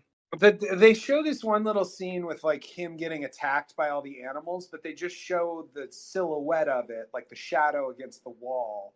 And then when he stands back up, he's just wearing the collar. It's like, it's for sure some cartoon logic, but Yeah. Gotcha. But that does lead to a little scene of us like watching Garfield and Odie hitting the remote and shocking Happy. And then John and Liz shows up, and John punches him. And when he gets shocked, he's like doing backflips. Yeah, which is there's some real punch to this. A wild choice. Shot collar. Yeah. Oh yeah. Yeah. And this is also where you see. Okay, so at the end of this, everything's good. They got Odie and Garfield back. He punches him like you said, and this guy gets arrested. Happy does, and you see his twin brother reporting on him, and it's his brother. He realizes, oh shit, that's my brother. Turn this off. But this lets you, because they're reporting on it live, and you're seeing this happen. You get to see. You got back to Arlene and Nermal watching on TV in John's house this all go down. So they happen to be watching this all live as well, and they're like, "Oh, they got him! Yay!" This is like their commentary on what's happening in the movie. I hated this part of the movie. I hated the ending. The ending of this is so dumb. They're also like, a heroic cat helped out. How would they know that Garfield was a hero at all? The news report says that. Yeah, great question. Also, that's not news. Like, a single dog was saved from a trip to New York. Well, I think they were saying that they were blaming him for messing with all the train controls and almost causing the devastation in that way. So I think So that's what he's being arrested for, so the technically. hero cat helped with that. That's what the news is But reporting on. yeah, and I don't know how they would know Garfield had any part in it, but Huh. they did. Yeah. And we get some kisses, and they want to be more than friends between John and his girlfriend. Yeah. They are laying on the couch afterwards, and he's feeding her. He's feeding her flavor blasted goldfish on the couch, Romance. just like I Just so do with my romantic. girlfriend. Feed her flavor blasted goldfish. Hey, another flavor blast. What's that? Is that what you say when you're feeding her flavor blasted Garfield? Yeah, Flavor blasted absolutely. goldfish. Yeah. Flavor blasted Garfield would be good though. That should be the sequel name. And Garfield we 2 get flavor blasted. oh yeah, Yeah. you can tie it in with goldfish crackers, but shape them like Garfield's. Perfect. I'm on board. And it ends with like a really funny joke. Will you tell us about it? Oh my gosh. Jokes are always better when you explain them, so get ready because this joke is a doozy. It's the song I Feel Good by James Brown, one of the most overused music cues that I have ever seen in movies. And Garfield is dancing and singing along. That's it. It's That's pretty it. funny. That's Shaking his butt. I feel good. That's the movie ender. Yep. They Chris, said, you "Stop got it there. anytime you We've need done to it fill all." time, you just add a cartoon cat dancing around to a popular song. Mm-hmm. And you got jokes, baby. Baby. Yeah, really stupid. And then the movie ends, we get credits, and behind the credits there are black and white stills from the movie of Garfield. And the It's credits are like 10 like minutes long. they're so long. And I was waiting for like a post-credit scene, and I was like, is this still going? Like, they couldn't give us bloopers, they couldn't give us like like a picture of Garfield with the words Bill Murray by it. Like, they didn't do any of that. It was just like freeze frames in black and white of Garfield from the movie, and it just does that for. And you get the 10 minutes. same Baha Men song as you got at the beginning. Not even a new. They couldn't give you like another song from the soundtrack. It's Yeah, just the same exact one. yeah. And it stinks. The song stinks. Yeah. There's a reason. I feel like they're a one-hit wonder. I don't know. Maybe the song was a hit, but maybe I'm wrong. Do you know any other Baha Men songs? Of course, I don't know any other Baja Men songs. What an insane question, Tanner. No. Well, now I know two. That's right. What was that one called again? Was it Holla? Holla. Holla. Yeah. Chris, Well, what'd you think of the movie? Man, Tanner. Yeah, I have a lot of feelings about this movie. It touches like a weird bit of nostalgia because I did love Garfield as a kid. And so I think this movie does an okay job of like taking Garfield quality jokes and making them movie length. I also don't think that Garfield is a likable enough character for a full feature film. And maybe I would be proved wrong on one of our next movies, but this just felt like way too much lasagna cranky attitude for a full movie. And then there's a few of these moments where he's dancing, especially. I think the two dance scenes really point to like Lazy. I don't know, a shortage of ideas for this movie or something. Yeah. Like just like real pandering nonsense. But it went by pretty quick, even though it's just kind of freeform, no joke jazz. I'm not going to go so far as to say it's charming, but it was inoffensive, I think, I will say. Would you have given it a thumbs up if you were Roger Ebert? Fuck, man. Yeah, because they kind of have themselves boxed into this good or bad thing. Well, he gave it thumbs up and said charming. And you wouldn't call it charming, so I'm wondering. I'd say it's inoffensive. I don't know if I could give it a thumbs up. I don't think I'd give it a thumbs down either, though, because it's not like it could have been worse. Like this movie without Bill Murray is probably worse. You give it a thumbs mid, sideways. Thumbs mid, yeah. What did you think about this thing? I've been talking for a long time.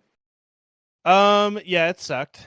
It's Uh-huh. it wasn't funny. I think there are some trueness to the character, like you said, and I did. It wasn't like the worst thing I've ever seen. You're right. I mean, there's so many like you can't just say good or bad for movies. It's a tough thing, because there's so many layers to it. But And yeah, this movie wasn't made for us. You know what I mean? It was made for people older than us or people younger than us, right? We're not the target demo for a Garfield. yeah, I don't Yeah. know, but I know a lot of like adults read the comic section of newspapers. There's a lot of things that can transcend that. And have humor. You can still have humor in a kids movie, Right. for adults, but it didn't really have any of that. Um, I thought Bill Murray was phoning it in and just kind of lazily delivering his lines, which is fine. He sounded the part. Um, he sounded like the original voice actor, who Mhm. I guess I'll talk about right now. It was Lorenzo Music, who we've talked about on this podcast before. He was What the is original voice actor for Garfield, through the specials all the way through the cartoons and video games and beyond. Um, and he played in the real Ghostbusters as Peter Venkman, which is That's another right. Bill Murray Okay. connection, which is insane. That's just weird that like I That's don't know if interesting because, like, yeah yeah, because it's not like Lorenzo Music took over for Bill Murray both times. Bill Murray took over for Lorenzo Music here, and Lorenzo Music took over for Bill Murray in the other one. right. Yeah, It's a weird totally. connection, isn't it? That they Super weird. Yeah, I mean, maybe they hired him the first time because he sounded like Bill Murray, and then later on they're like, you know what, we should get Bill Murray for this because he sounds like Lorenzo Music, who plays. It's like I bet Yeah. you it had some kind of connection to that real Ghostbusters cartoon. Um, yeah, so I thought that was interesting. But yeah, so anyway, the movie, it's again lazy writing with like the dance scenes and stuff like that. It's just like total filler bullshit. A lot of just like um hijinks and antics and stuff like that. Those are what passes as jokes Yeah. um in this movie. I don't know. I don't know if they could make a Garfield movie that's like it's not as like zany and big, it has when you make a theatrical movie you have to make it like bigger. He has to go out in the town and like solve a mystery, or like there has to be this big He has plot or to. something. There's a rescue in this movie. Yeah, Yeah. and Instead of that's not just really what Garfield kind of Garfield does. lazing around the house. Yeah, Um, like cutting holes in the bottom of his bed so he doesn't have to get out of bed and he can walk around the apartment. Like that's Garfield. yeah. There should have been more Garfield antics. Again, the choice to make him cartoonish and like all the other animals not as strange as well. Um, but it's charming. I would call it charming, but I Okay, would still give it a thumbs down. okay, got you. I am just going to call it inoffensive, but I'm not going to Yeah. go so far as to say thumbs down. It's not. It just is. It's It like just is. Yeah. yeah. Mm-hmm. Yeah, it's yeah, I mean, it was there. I think the casting of Bill Murray was a good choice, and that's pretty much all it had going for it. And Even though I I read think a he little bit lazily. about Lorenzo Music too, because he did Okay. the voice of Garfield in everything until he died in 2001. Yeah. And I think his voice is better for Garfield than Bill Oh, Murray, way like better. by a wide margin. And maybe it's just the writing on the specials like helped, but it like there's more character to it. The Bill Murray stuff sounds like he could have recorded it into his phone and then they just like looked through all the jokes and sequenced them out. Hmm. Yeah, so I don't know. Well, you said he died in 2001, right? Yeah, So okay. Yeah, I wonder if they would have kept him as the voice if he was still alive when they made this. that's a good question because I'm sure Bill Murray has better box office pull than Lorenzo Music, but Yeah. Lorenzo's voice is just better. Um, Yeah. and yeah, that's interesting. The real Ghostbusters connection. I had not made that connection, but I read his Wikipedia today. And he was like a big deal back in like Mary Tyler Moore show era TV. He was in a ton of stuff and like pretty famous. But that's just, far enough before our time that I, only know him from these things. He's got a great name too. Big time. Lorenzo Music. They call me Tanner Movie. So yeah, we're not going to change our rating system to thumbs up or thumbs down, Chris. But I thought that was just a little call out to what we referenced earlier. Chris, what are your MVPs from this movie? Oh man, I thought the bad guy, we talked about it a little bit, but the guy who played Happy, I think made himself a pretty good, hateable kids movie villain. It was fun hearing Brad Garrett's voice and Richard Kind. Yeah, I mean MVP though. I don't know. Nothing's great in this movie. Like, if you're really into the Black Eyed Peas, you'll love that one scene. But I mean, I guess. Yeah. Do you have an MVP? I'm stalling, man. I'm trying to think. I think it's just the running time, a brisk, 80 minutes. Okay. I think that's for any bad movie, as long as it's short, that's going to be my MVP. Maybe just the general, like there's some decent Garfieldisms, I guess, of him. They tried to include enough of the character of him lazing about and eating the lasagna and stuff. I guess that's really, I mean, what would it be without that? But, they were pretty true to the source material, though, for sure. Yeah. Yeah. As much as they could be. But then, you try to make it in this big complicated plot. I guess it wasn't that complicated, but I'd like to just see little vignettes. Garfield's best in little vignettes of just setup and punchline. Here's a little scenario, Yep. I'd like to see that more. Yeah. Yeah. And I think if they had figured out a good way to animate it, because I don't think Garfield looks very good. Like, he doesn't really look like Garfield. He just looks like an orange cat. And, like, all the other animals, like, sometimes they talk, sometimes they don't. I really think if they had just made all of the animals fully animated and done, like, Who Framed Roger Rabbit over the top of, like, the humans, I think that would have been a more fun to watch movie. I think it would have been more visually interesting. Definitely. But who knows, man?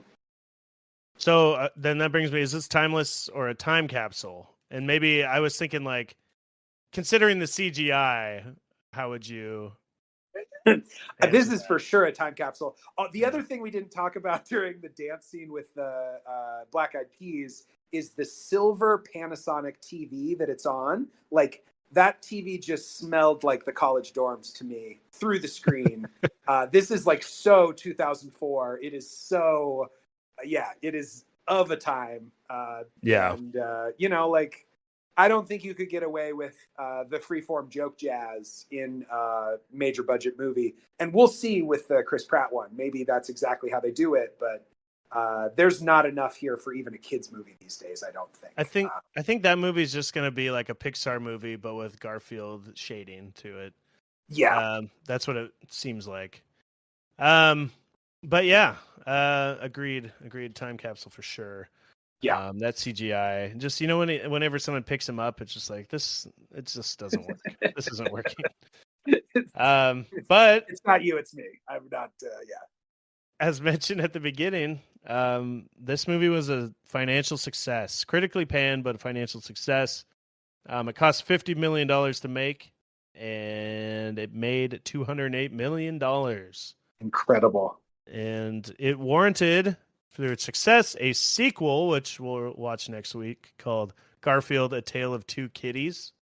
Oh, can't even wait. Called that. Tale of Two Kitties. And Chris, but do you think it warranted a sequel? Would you have wanted another one after seeing this? No. I mean, for me, no. There's not. What else is there to do? I mean, he did all the Garfield stuff. He went on a small adventure, and it ended. Yep. I don't know. It didn't leave any hanging threads of, like, want to see where this the story goes next, right? Yeah, and doing it with CGI didn't really add anything to the Garfield or anything to Odie. It's just the same thing, but a different way to take it, you know? Mm-hmm. Yeah. So Pretty cool. Yeah, so so needless to say, we're both very excited for this sequel. Tale of Two Kitties, baby. Bring it on. I'm hoping it's a lot worse, so at least it's like entertaining in that respect. Sure. We'll see. Yeah. Anything else you want to mention about Garfield : the movie? I got nothing. You got anything else before we move on to Milk? No. Okay. I think that's it. You know, it exists. It's there. It's it's a franchise milk for sure. It's a milker just right Yeah. off the bat. Yeah. So Right, because this franchise did not start with a movie. Like this right. is 30 years into the legacy of Garfield at this point when this movie came out. Yep. Cash Yeah. grab for sure. Cash grab. The movie is the milk. Cash grab : the movie. Yeah. Yeah, let's talk about Milk. Where do you want to start? What have you got for us? Let's see. I've got. Let's see. Yeah, maybe I'll start where it did begin. I read the first Garfield book, which what was that called? Garfield At Large. At Large. Thank you. And it's the first maybe year. I'm not exactly sure how he broke his comic strips up into books, but I read the whole first book. And it was an interest. It was fun going back to this. I feel like my aunt has this book and I've like read it at her house before or something. I definitely owned this book as well as a kid. Yeah. We had a bunch of these compilation books, yeah. Yeah. And it was nice reading. This is charming. Like I will definitely give it the Siskel thumbs up and charming. It's kind of fun to see Garfield back when Jim Davis was still drawing it. Because I feel like why I got tired of Garfield when I was a teenager was like, it looks like it's the same image of Garfield in every strip. Like you could just kind of crank them out. But early on, Garfield looks a little different. Like the lines are a little fuzzier. He's got like bigger cheeks. He's like he's a fatter cat. He's uglier too. Yeah, like he for sure got like got some plastic surgery or something. No, I'm just kidding. But he looks like what the Simpsons started looking like in the first season, where they're like, they don't look like the Simpsons, you know. Yes. He's a little bit different, a little bit like fatter and uglier, and then they like made it look and then they better. Clean up the rough edges and kind of make it a little more palatable for toys and lasagna boxes.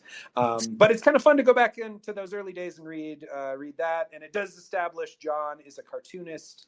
Odie's origin story, at least in the comic strip, John has a friend named Lyman who comes and lives with them, and Lyman brings the dog.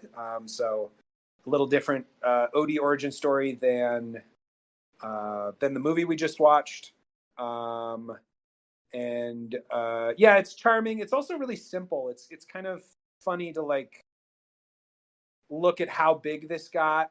And it's really built on some pretty simple ideas about cats versus dogs and wordplay and like laziness. silly little, just being lazy, not liking things, being grumpy. Like it's like really simple, relatable emotions that, at the time nobody had kind of put into a comic strip with a cat before. And it really exploded into something that feels so much bigger than the strip started out as when you look back on it now. So I don't know. I enjoyed rereading it. It was a fun read and it flies by. It's pretty crazy that to see this movie grow out of these old comics. Yeah, I found it interesting that started in 1978, and that's where that book starts as well. Great. Though there was a, it started in 1976 is when it officially started, I guess, as a comic strip. It was called John initially, just John, Jon. Really? Okay. And then a nationwide syndication as Garfield in 1978. So I think it was like in a local paper. It says.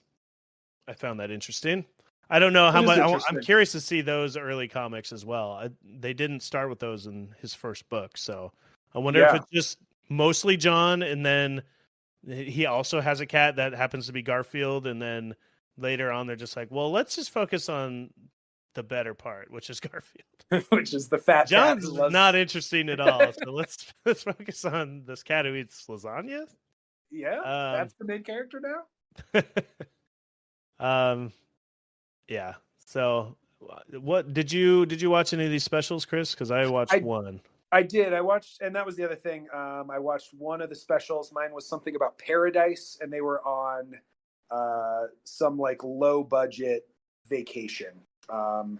And the jokes were in the special were decidedly funnier than the movie that we just watched. Oh yeah, Like it was actually, I laughed. I actually laughed a couple times watching the special. yeah.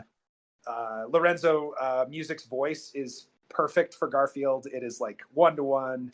And yeah, it was pretty charming. I really enjoyed it. I'm hoping to watch at least one more of those while we're going through Garfield. Yeah, Garfield a in bunch of them Paradise was the here. one I watched. Yeah, yeah. So that one, a lot of these were all from 1982 to 1991. There was like one a year, maybe sometimes two a year. Looks like, and they were all nominated for Emmys, and like four of them won Emmys. So it was like a popular thing, and looked like every October there was a new one for a long time. Huh. Then there was a couple more, two a year for a while there as well. And then the Garfield and Friends show, which started in like 1988, which also had Lorenzo Music, I think kind of took over on the cartoon front there. But Okay. these are like, when I think of Garfield, that voice and the way the gags go in this are like, that's quintessential Garfield to me. It's funnier than the cartoon strip, at least the stuff that I read. I think so too. I think it's a better way to do storytelling. It's so Yeah. limiting to have 3 frames and you have to tell it over the course of a week Yeah. versus a cartoon show like this. And yeah, the one I watched was genuinely pretty darn funny. And I mean, those yeah, comic strips can be funny. Like, I love Far Side, that specifically, that's like probably the funniest comic strip to me. There's a lot of ones that are like charming, I guess I would describe it, and I enjoy them. But like that one is like makes me laugh. yeah. And It's these also specials are pretty funny good. to me to just think about like how times have changed. Like, can you imagine a major blockbuster growing out of a comic strip that's like contemporary? Like, I don't really think of Garfield as contemporary anymore, but Right. like Zits or like Non Sequitur or Pearls Before Swine, like I have a hard time seeing those getting like, and maybe it's just because people don't read papers or all the low hanging fruit got grabbed up with Garfield and Foxtrot and shit. But it just, I don't know. There was a Dilbert show.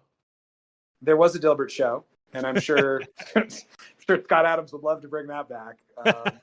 But like, yeah, I don't know. This Garfield managed to grab the zeitgeist in a way I don't know if we'll ever see a comic strip do again. Yeah, Peanuts was one, but those are the two. And Yeah. that form, unfortunately, is probably on its way out. In a lot of ways. Where, I Yeah. mean, who reads? I guess there's only the Sunday paper really anymore, that people read, and that's like when the Sunday funnies are out or whatever, right? Oh yeah. Um, they're still going. They're still going. I just was talking to my I have an older coworker who likes to Sunday morning drink coffee and read the paper, and he's talking about it, which sounds like a nice little tradition. That But sounds lovely. Yeah. it's still, yeah. So it's still going. Garfield's still going too. Um, I don't know. Does Jim Davis write for it anymore? Probably not. I don't read know. on his thing that the Paws Inc., which is what makes Garfield now, has 50 employees. So I think Jim Yeah, Davis is still involved, but I don't think he does much in terms of creatively or I think he's kind of handed it off to his team, would be my guess. for sure. Yeah. If you know Jim Davis and we're full of shit, let us know. Yeah, we don't. Again, we're not completionists in all this, but we're trying to get as much as we can, learn as much as we can. I also watched a special. It was the very first one called "Here Comes Garfield," and there's It's a charming thing. There's some good gags. Like again, like some of the gags with Garfield and John are great. John has this real deadpan delivery in the show, which I appreciate, in the animation. Um, and there's some musical numbers. I don't know. It's basically just Garfield. It's kind of the plot of this movie, actually. Odie gets. They're just causing havoc, and the neighbors end up calling the animal control on them, and Odie gets taken to the pound, and Garfield tries to help him escape, and that's the plot of the special. There's several musical numbers about Garfield, like original songs that they wrote for it. Did you have any music? Was yours like heavily music focused? Because mine was. Mine was not. No. Gotcha. Well, yeah. Early on, it seemed like maybe they tried that. The name of the song was "Here Comes Garfield," basically. I believe that's the name at least, but those were the lyrics. Yeah, it was fine. The music was fine, but it was charming. I enjoyed it. I'll definitely watch some more. Yeah, Chris, do you have any other milk?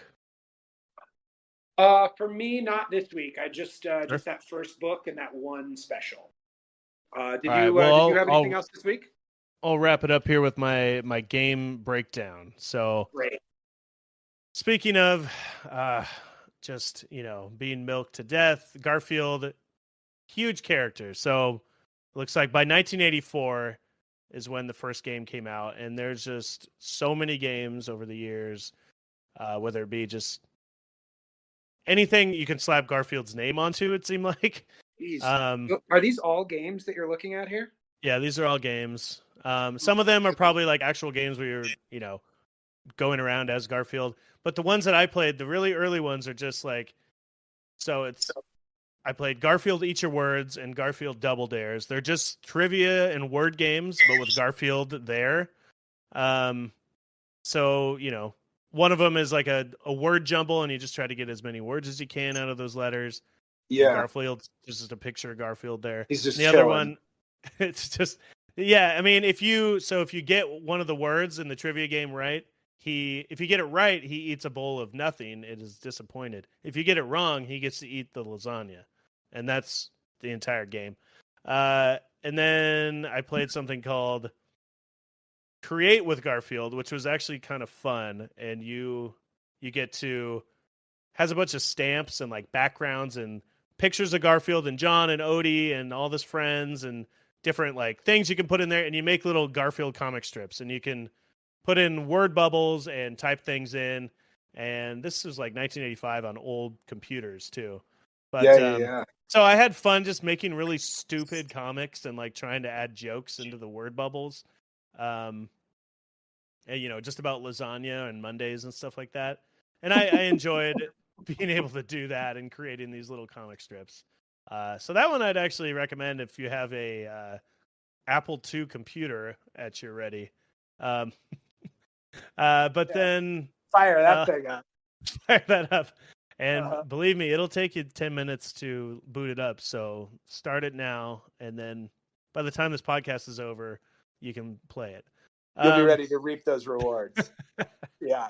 Then we got a game called Garfield Big Fat Hairy Deal, which was its first like kind of side-scrolling game, and it's just unplayable at this point in our lives. That's all I'll say. You can kick Odie, you can pick up dog bones, and there's a mouse. That's all I got for you. Okay. Then we got the last one I played is another Garfield. It's just called Garfield Trivia Game. Just like the most basic Garfield trivia game. And, is the trivia Garfield trivia? That's what I was wondering, and yes. I was like, at first I was like, oh, it's just like the word games have nothing to do with Garfield. Yeah. But this is just a trivia game all about Garfield. So there's like categories like TV show and like dates and facts. Wisdom is one of them, and it's just like and they're all Garfield related. So yeah. Amazing. That's that. I enjoyed that. I enjoyed all of these for about 5 to 10 minutes. Okay. But except for the Create with Garfield, I think I spent a good half an hour making stupid comics. and laughing to myself at how bad they were. Okay. Well, if you have any of those, send them to me. I wanna laugh with you. I did screenshot one, so I will do that after. Okay, perfect. And I got a lot more to play. I'm looking forward to playing. There is a game based on the movie we just watched called Garfield for PlayStation 2. Garfield : Yeah, exactly. It was the first 3D Garfield game, so I'm going to try to play it for this week so it's still relevant. But I got a lot of Garfield typing games to play before then. Perfect. I can't wait. And that's that. Yeah, that's what I got. There's a ton of stuff out there. We'll get through what we can. Yeah, exactly. And we'll have some more stuff to bring to you next week. Let's see. Anything else, Tanner? Should we plug the survey real quick? Plug it up. What should they do? So check the show notes below this. We're going to have just kind of some jokes, some bits, some little questions to go along with the movie that you just listened to us talk about. So please go ahead, go through there. We love it when we get a little fan engagement. It gives us more stuff to talk about at the top because we will read your answers on next week's show when we're back talking about Tale of Two Kitties. Oh my God, what is our life, Tanner? Can't wait. Chris, and until then, keep it squeal. And keep it squeal, baby. Shake it easy.